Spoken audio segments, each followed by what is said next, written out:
Vijay Pakistan peoples party जी आला क़यादत जी टिकटुनि वारे final list खां पोइ PS 57 ते PP अॻूणे MNA सैयद शहाबुद्दीन शाह हुसैनी जी सरबराही में सैयद जानी शाह हुसैनी पारां पार्टी नॉमिनेट उम्मीदवार मखदूम फ़ख्र जमात जी हिमायत में दस्तबरदार कई।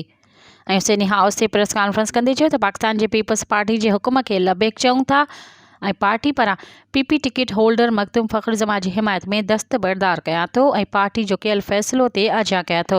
इन मौक़े ते PP उम्मीदवार मखदूम फ़ख्र जमात चयो त माण्हुनि में अजायो वावेल आहे त PS 57 जी टिकट मटियारी जे मक़ामी माण्हुनि खे नाहे मिली। हुन वधीक चयो त अॻूणे MPA मखदूम रफ़ीक़ुज़्ज़मान जे दौर में असां मटियारी खे केतिरा ई मेगा प्रोजेक्ट ॾिना आहिनि। भरपूर तरीक़े सां इलेक्शन वर्क कंदासीं। मज़ीद ख़बरनि ऐं तफ़सीलात लाइ विज़िट कयो असांजी वेबसाइट www.awamiNewsHD.com ऐं ॾिसंदा रहो अवामी न्यूज़ HD।